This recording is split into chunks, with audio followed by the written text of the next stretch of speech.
पाके हीरा सही सुखत लार संगी माटी मिला डरना हीरा सही सुखत लार संगी माटी मिला डरना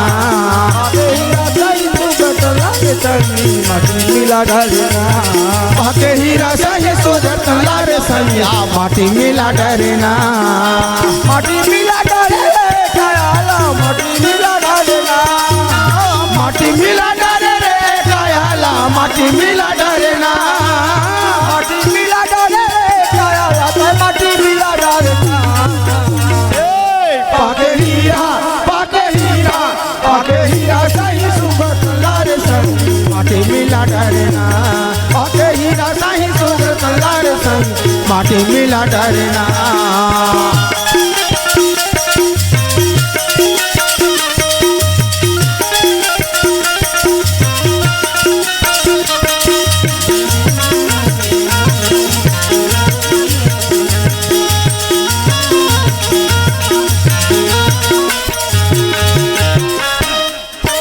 आपला धारे पोटार के संगी जिंदगी भर मारे लाबारी बापला धरे पोटार के संगी जिंदगी भर मारे लाबारी बापला धारे पोटार के संगी जिंदगी भर मारे लाबारी बापला धरे पोटार के संगी जिंदगी भर मारे लाबारी जेला पे हम मोरे कहा था तू ही हर तुर बीमारी जेला तहा मोरे कहा था सुही हरे तुर बीमारी जेला पे हम मोरे कहा था तू ही हर तुर बीमारी जेला तहा मोरे कहा था सुही हरे तुर बीमारी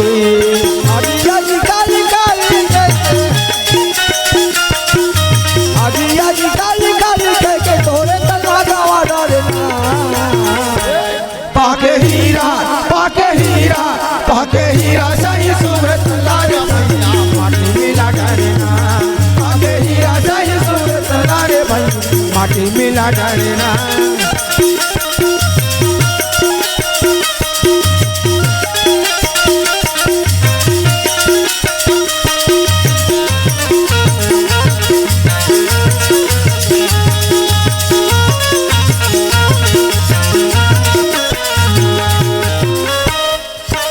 चला से तपकला चला से संगी मुड़ा के चला से साली टूट जाही तार मुड़ा के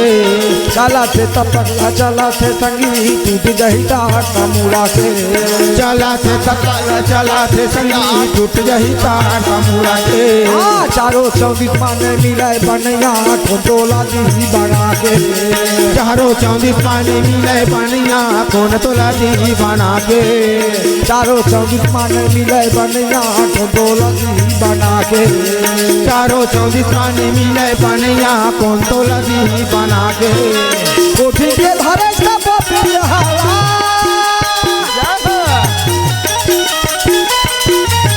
कोठी के धरे सब पिहावा भूता बना डरे पाके हीरा सही तोरे लार संगी माटी मिला डरना पाके हीरा सही तोरे लार भैया माटी मिला डरना माटी मिला डरे रे कायाला माटी मिला डरना माटी मिला डरे रे कायाला माटी मिला डरना माटी मिला डरे रे छोला भटे माटी मिला डरना पाके हीरा सही तोरे लार भैया माटी मिला डरना पाके हीरा सही तोरे लार भैया माटी मिला डरना माटी मिला डरना माटी मिला डरना माटी मिला डरना रागी भैया हाजी आज देख तो आज भैया आज जम्मो संगवारी हवे तेरहा वाजी आज वही आज देख तो गोपाल महाराज जहाँ आज गन्ना बारी लगे हवे आज जो जम्मो संगवारी हवे ते भैया गन्ना बारी में जाए के तैयारी करत हवे का भैया लेकिन वो लड़का मन के बात ला सुन करके होगा आज हासीदार बाबा हेते का समझावत हवेगा का बोले है बाबा भैया हाजी तू मन भैया वो गन्ना बारी में कूदे बर जाबो खाए बर जाबो कह के आज कहा था होगा भैया भैया लेकिन पर के चीज हवे ते हमर मन माटी के समान हवे और चोरी झन कराओ भैया नरक के खदान है जी। यही नरक के खदान गा। हाँ बाबा देखो भैया जे किसानो फसल उगा है ते कतका रात दिन मेहनत करे होही। वाजे आज पर के चीज में भैया चोरी करना है अच्छा बात नो है, पर के चीज ला बिगाड़ करना है अच्छा बात नो है गा, अच्छा बात ये नो है। संगवारी ये जे मेरे तो कहते मेरे बाबा खाली सतनाम नीति जो धर्म के बाद नीति धर्म में पेट है थोड़े भरी संगवारी। अगर तुम अल्लाह पेट ला भरना है तल चलो सुगली बारी में गोपाल खा जाबो संगवारी। रागी भैया आज देख तो भैया घासी दास बाबा समझावत हवे वागा, लेकिन कोनो संगवारी हवे ते भैया आज घासी के आज बात तो वहाँ पे नहीं माना थे, नहीं माना भैया, नहीं माना भैया। अब बाबा तहु ना संग में जाए लगी हो। सही बात है भैया हो तुमन चोरी करे बर जाबो कहा था, लेकिन भैया आज मोला चल के तुमन फांसा थवा। आज भैया मोला चोरी करे बर कहो भैया तो मैं चोरी नहीं कराऊंगा, चोरी नहीं कराऊं मैं। हाँ पेट में खाबो तो मैं का चोरी घर में चोरी जाबे बारी में कैसे संगवारी। सही बात है अते बहिरी में खड़े रही कहूं फिर हम जाबो। हां जी चल ये दे भैया घासी दास बाबा के मन हवे ते यागा यदि संगवारी मन के संग में नहीं जाबत तो आज कर मन हवे ते चार संगवारी के मन हवे ते टूट जाएगा फिर बर्बाद आसमान करके जब वो संगवारी हवाई दाई फिर कैसे आज गन्ना बारी के ओर चला था कैसे जावत है गन्ना बारी में। ओ सब संगवारी कुदे गन्ना बारी, संगवारी कुदे गन्ना बारी, सब संगवारी कुदे गन्ना बारी जी, सब संगवारी कुदे गन्ना बारी, संगवारी कुदे गन्ना बारी, संगवारी कुदे गन्ना बारी, संगवारी कुदे गन्ना बारी जी, सब संगवारी कुदे गन्ना बारी ना, सब संगवारी कुदे गन्ना बारी जी, सब संगवारी कुदे गन्ना बारी, संगवारी कुदे गन्ना बारी जी, सब संगवारी कुदे गन्ना बारी ना, संगवारी कुदे गन्ना बारी जी, सब संगवारी कुदे गन्ना बारी।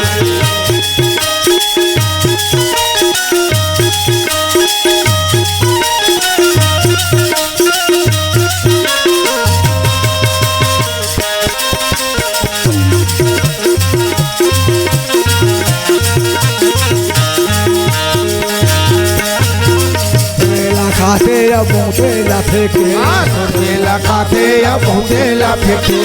तोरेला खाते या बहुतेला फेंके, तोरेला खाते या बहुतेला फेंके, बहुतेला फेंके भैया बहुतेला फेंके, बहुतेला फेंके भैया बहुतेला फेंके, बहुतेला फेंके भैया बहुतेला फेंके, बहुतेला फेंके भैया बहुतेला फेंके। बारी के गाला थे उड़ारी, बारी के गाला थे उड़ारी, संगवारी कुदे गन्ना बारी जी, संगवारी कुदे गन्ना बारी जी, संगवारी कुदे गन्ना बारी जी, संगवारी कुदे गन्ना बारी ना।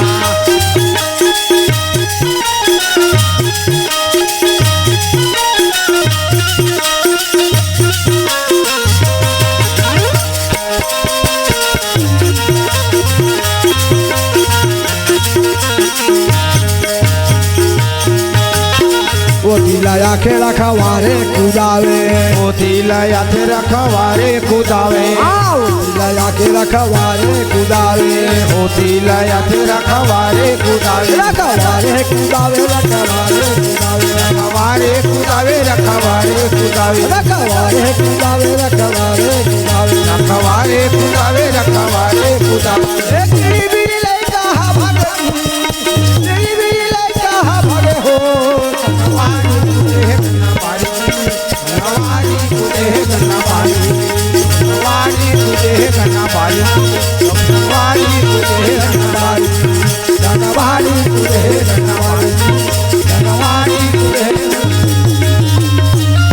ये दे भैया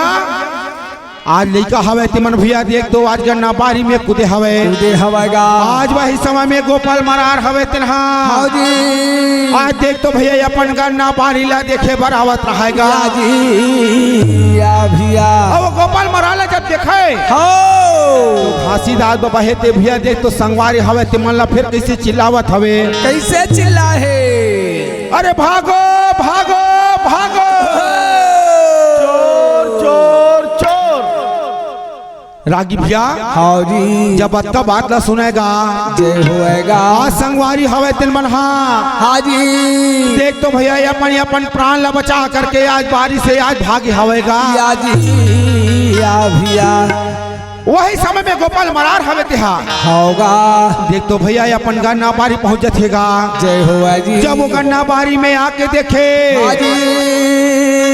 तो देख तो भैया वो गन्ना बारी आज पूरा उजाड़ हो हवेगा वाह जी वाह भैया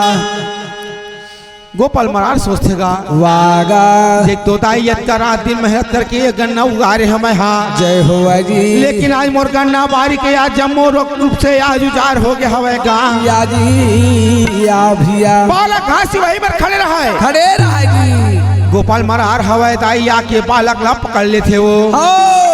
और पकड़ करके आज बालक घासी है तेरा कहने लगे हवे हाँ जी कसरे बाबू काकर घर के लेकर आज संगवारी महला के मोर गन्ना बारी के आज उजाड़ करा हवा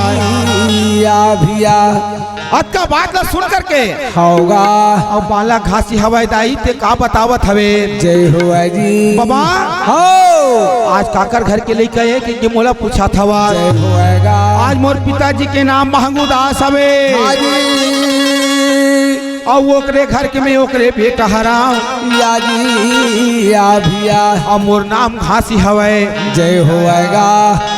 और मोला केस गन्ना बारी की उजाड़ कराए की था बाबा हाँ जी लेकिन बाबा में तोर गन्ना बारी में घुसे घलो नहीं हवा या जी लेकिन गोपाल मरार हवे ते आज देख तो जगह में आज ओकर बात ला नहीं विश्वास करेगा या जी या भैया जय हो गोपाल मरार है ते का कहत हवे हो यदि लइका ला आज देख तो ताई मैं आया मैं कहूँ मैं छोड़ा था वाह जी यदि एक गलती ला माफ करा था तो एक मतलब है काली बार लइका ला दूसरा गलती करे पर समय जगह देना हो रागी भैया जय होएगा आज गोपाल मरार हवे दाई ते देख दो बालक हासिल पकड़ के जय होएगा आज घर में महंगू दाल बाबा हवे आज वहाँ लाए हवेगा या जी और ला करके महंगू दाल बाबा हवे दिला आज कैसे बतावत हवेगा जय होएगा जी बाबा हाँ जी आज तोर बेटा हवे बाबा ते संगवारी मन ला धर के जा करके आज मोर गन्ना बारी के आज उजाड़ करे हवे अब वो गन्ना बारी ला तहस नहस कर दे है बाबा का बताओ जी का बताओ गुरु जी जब बच्चा बात ला सुने हो तो घासी दाद बाबा है ते हाथ जोड़ के आज का बोला हवे का बोले हवेगा देख तो पिताजी में के बर के हवा हाँ जी लेकिन लेकर गन्ना बारी में कही पिताजी तुम नहीं कूदे हवा नहीं कूदे हवा या भैया आज का बात ला सुन के गोपाल मरार हवे ते हाँ हो महंगूदास हाँ जी देख तो बाबा तोर बेटा हवे तेनहा होगा आज चोरी के चोरी करे पर ऊपर से आ सीना चोरी करत हवे बाबा सीना चोरी करत बिल्कुल सही बात कहा था भैया चोरी करी ते मैं चोरी करे कहीं नहीं बतावेगा बतावे अरे लियाओ हो ही ना ते बने चार्ज होईगा काबर हमार गांव के नियाव लोग कौन करते महंगू दास बाबा अब आज कर बेटा है ये फाना में फंसे अब का वो कर से डनली का बोलीली कैसे निया करी ना तो महंगू दास बाबा एक नियाव सही जी आज अतका बात ला सुना दाई देख तो महंगू दास बाबा के मुंह ढाला बोली ने निकला थवे हाँ जब अपन ऊपर आते ना तो कहाँ निकलना चलते जी आज महंगू दास बाबा के मन कुम्हलाए हवे और घासी दास बाबा हवे ते पिताजी के मन ला कुम्हला दे के भैया आज संकोच करत हवे ऐसा में नहीं बने हो ऐसे कि बाला घासी हवे तिन्हा रागी भाई का बोले है बाबा बाबा हाँ जी आज देख तो तुम हिस्सा नहीं आए करबो के कहा था हाँ जी लेकिन नहीं आए आज देख तो जहाँ जे जगह में चोरी उजाड़ होए कहा तेने जगह में हुई या ये तो अच्छा बात है जी अरे चलो भैया मैं आपके नाखी में देख के आओ गन्ना बारी को उजाड़ करे है अब ये निया हो वो गन्ना बारी में हो पता चली जय हो जी ये दे भैया याद देख तो महंगू दाद बाबा हवे तेलत बोले हवे आज गाँव में भैया देख तो पंच पटेल हवे पंच सियान हवे गाँव के नगर निवासी मंजूरिया गए भैया चलो चलो गन्ना बारी में चलो कहा जब संगवारी मिलजुल करके आज वही गन्ना बारी की ओर चलत हवे या जी आज आगू आगू सियान मन चले हाँ जी और बाला घास हवे ते आज पाछू पाछू चलत हवेगा कैसे जाके जानथस पंडित कैसे गाँव के सियानो महंगू बाबा का लइका हो के सियाने सन जावत हावे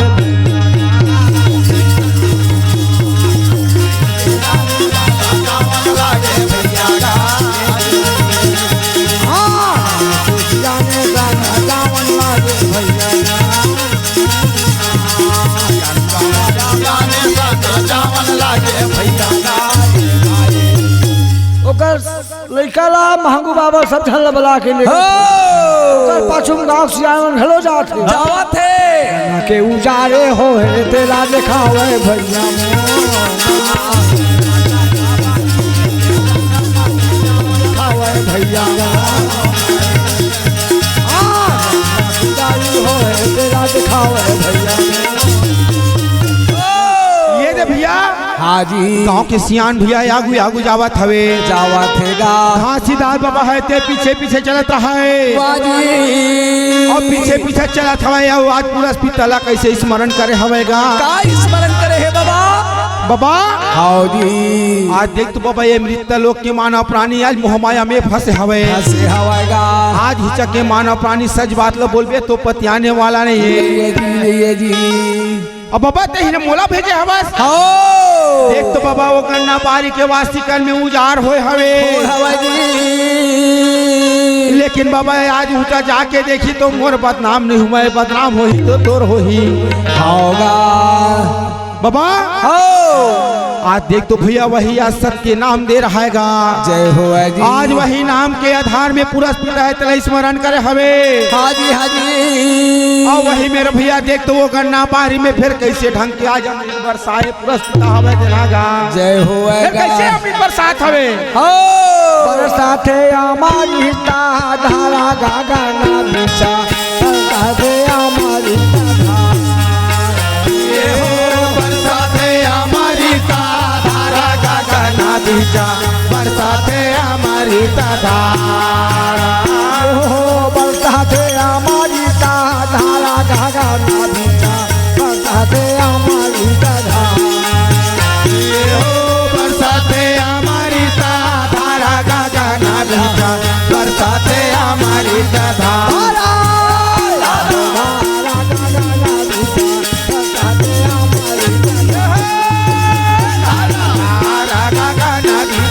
बरसाते हमारी बरसाते हमारे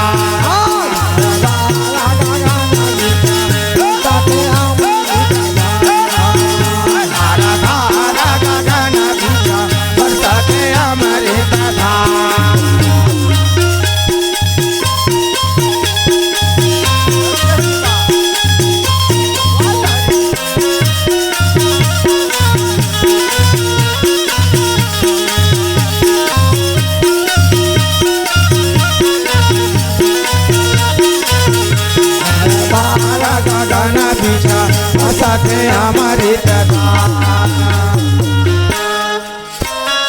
टपका टपक मोला मुहुना चुहाता है मुहुना चुहाता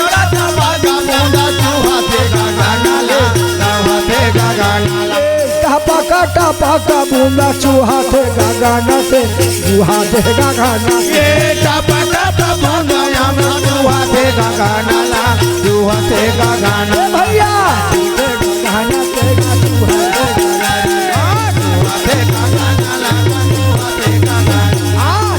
तेगा चुहाते गाना बारा पिया चंदा बरसाते हमारी दादा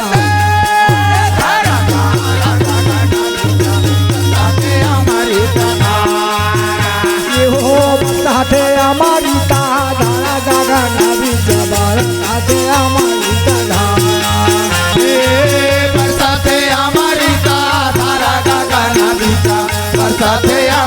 दादा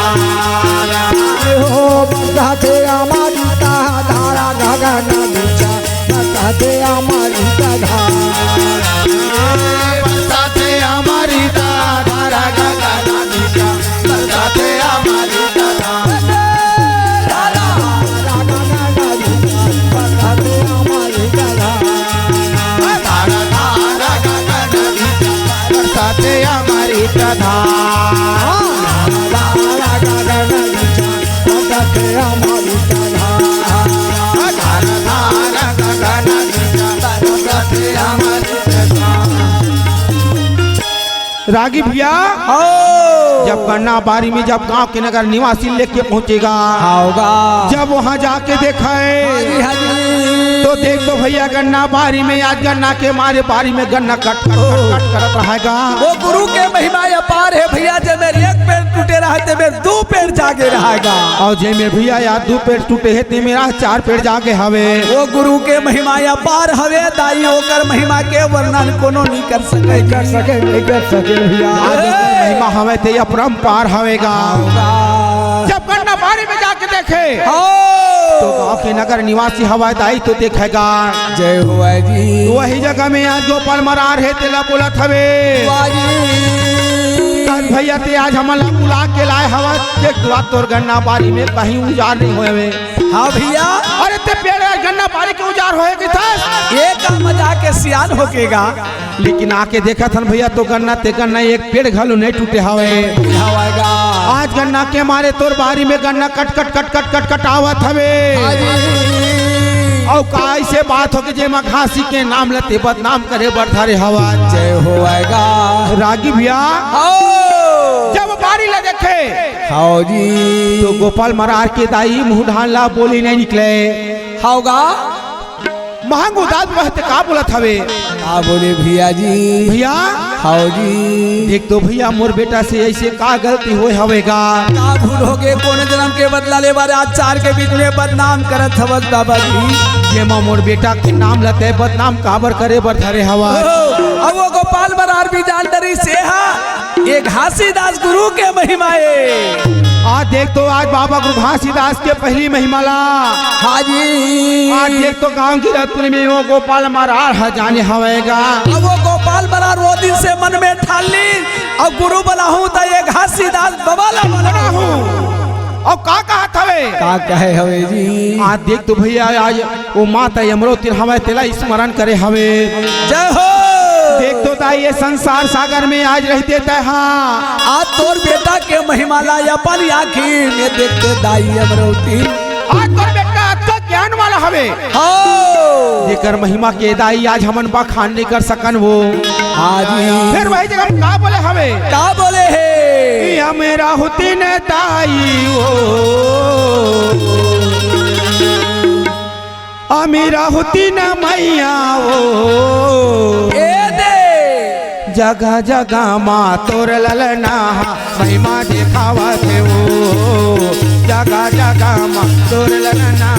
महिमा दिखावा थे ना।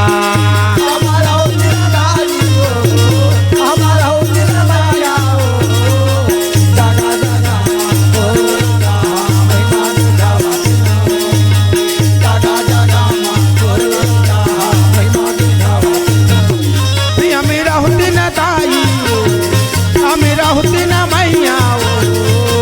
जगह जगह माँ तोर ललना महिमा दिखावा वो। जगह जगह माँ तोर ललना महिमा दिखावा ना।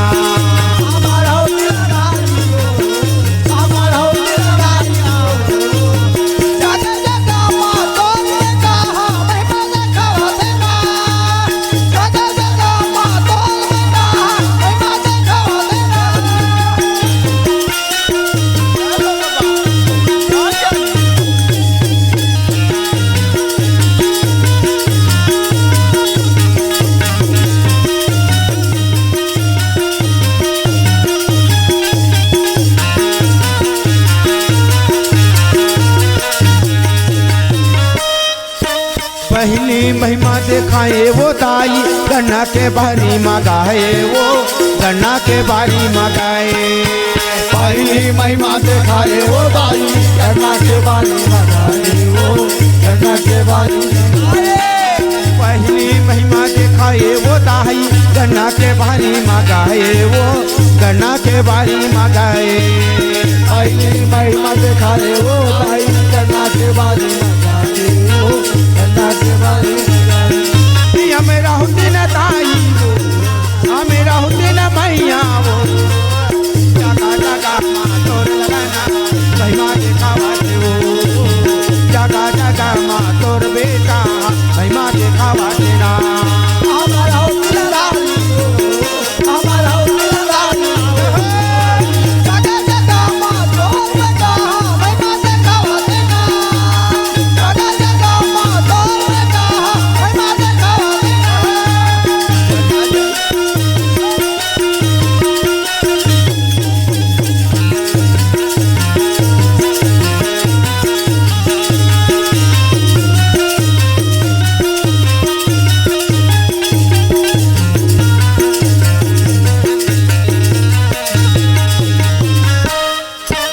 दूसरा महिमा दिखाए वो दाई फाटा के बारी माँ मिर्चा वो फाटा के बारी माँ मिर्चा दूसरा महिमा दिखाए वो भाई फाटा के बाजी माता वो फाटा के बाजी माता दूसरा महिमा दिखाए वो दाई फाटा के बारी माँ मिर्चा वो फाटा के बारी माँ मिर्चा दूसरा महिमा दिखाए वो भाई फाटा के बाजी माता वो फाटा के बाजी माता अमीरा हुसैन दाई अमीरा हुसैन मैया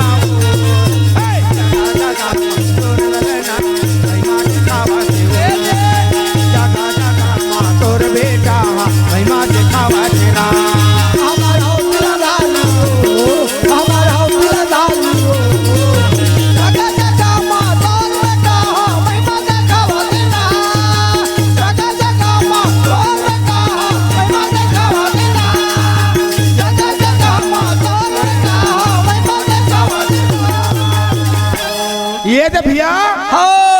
आज बाला घासी हवे तिन्हा रागी भाई अब वो घासी के महिमाला देख के गिरोधपुरी के नगर नारी के मन में खुशी समा गई भैया जी। अरे अनंत समय हवे अब का कहा थे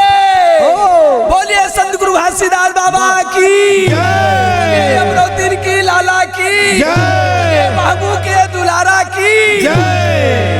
ये दे भैया गांव की नगर निवासी जगह जगह जयकारा बुलावत हवे जय होएगा। आज देख तो आज बाला घासी के महिमा हवे तेरा तेला देख के गांव के मन कथे धन हमर मन के किस्मत धन हमर मन के भाग जो ऐसन गुरु जन्म ले हवे भैया जी। रागी भैया हो देख तो ताई ओकर लालन पालन आज देख तो करुणा माता हेते करत हवे आओ जी आज का बात जब सुनाए हाजी हाजी तो करुणा माता हेते बेटा हवे तेला ताई आज घर में कैसे संभालत हवे बेटा हो रात दिन बेटा ते खोर गली में संगी साथी मन सन में घूमत रहता घुमात रहता आज ही चके मानव प्राणी हवे हाजी हाजी ते आज मोह माया अंधा विश्वास में फंसे हवे बेटा विश्वास में फंसे हवे होगा सच बात बोल रहे बेटा चल हिचक के मानव प्राणी संगी पति हवे यारे यारे मोर लाला झूठ बात बोल बे बेटा तेकर संसार सारी जगत पति आने वाला हवे ऐसे कह के आज अपन बेटा हवे तेला समझावत हवे हाँ हवे जी अब ये हाल गोपाल मरार हवे ते अपन घर में अपन नारी हवे तेला का कहत हवेगा कहाँ थे बाबा नारी हो आज देख तो आज माता अमरोती के बेटा ह बड़ा ज्ञान वाला बड़ा गुण वाला हवे गुणवान हवे राजा आज ओ गन्ना बारी में ना जान पड़े ऐसे का महिमा देखा है का शब्द साखी बोली सवे हाजी हाजी ये गन्ना बारी उजार हवे ते आज गन्ना के मारे वो बारी में अमावत नहीं है नारी या भैया नारी हो आज एक ठन बात सोचे हम में हा का बात है स्वामीनाथ नहीं होती थी नारी कंचन के थाली में आरती सजा लेते यादी और घर में जाके दो नर नारी बोले आज गुरु बना लेते नारी गुरु बना लेते जय होएगा ऐसे कह के दो नर नारी हवे ते आज सुनता बनावत हवे आगे जी अब एक सुनता के धागा में बंद के भैया देख तो आज कंचन के थाली में आरती साज के महंगू दादुआ के घर चलत हवे के है और क्या करके हो तो नर नारी भैया आरती मंगल करके गा हाँ जी आरती मंगल करे के बाद में हाजी हाजी आज देख तो भैया वो जगह में आज दोनों नर नारी वाला गुरु स्वीकार करे हवेगा अब वो गिरोधपुरी में कैसे खुशी के माहौल छाए कैसे खुशी छाए हवे अब वो घासी वाला पापा के नाचत हवे भैया मन में मगन हो गए हवे काजी रागी भैया हो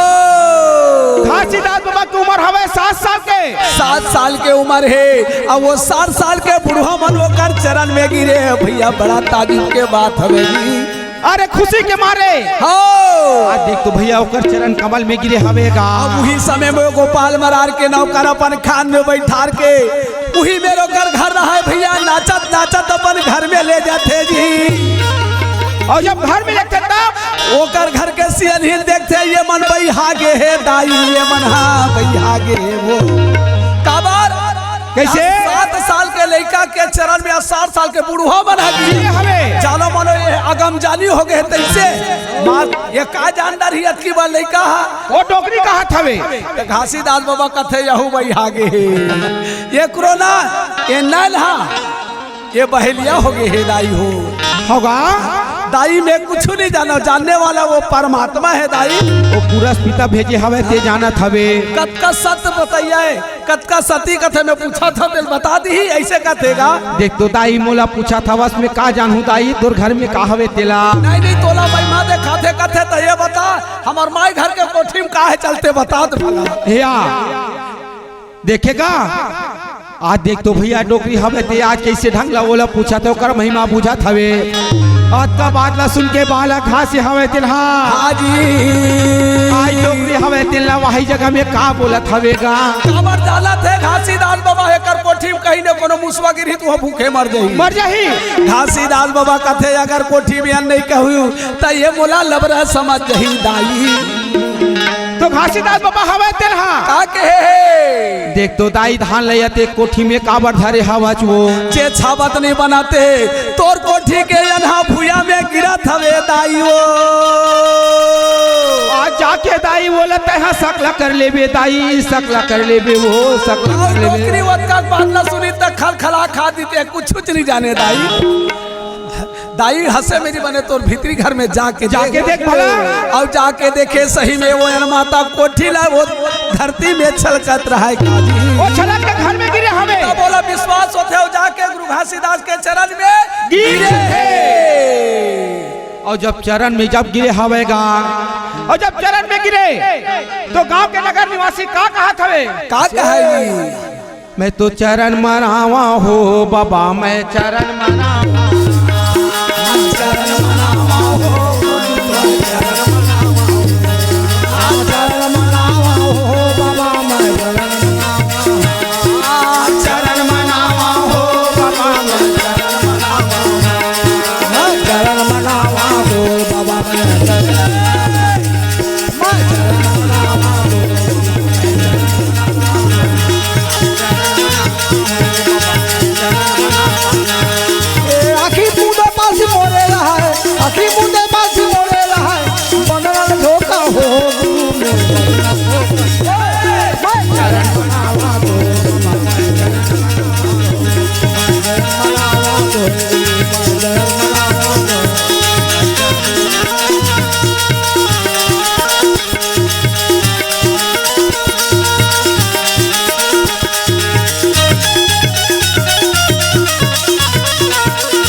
हाउ जी आज घासीदास बाबा के चरण में जाके चरण मनावा थवेगा जय होएगा। और वही दिन से आज घासीदास बाबा के ज्ञान हमें भी आती है गम बढ़ते जावत हवेगा। जय होएगा। बोलिए घासीदास बाबा की जय।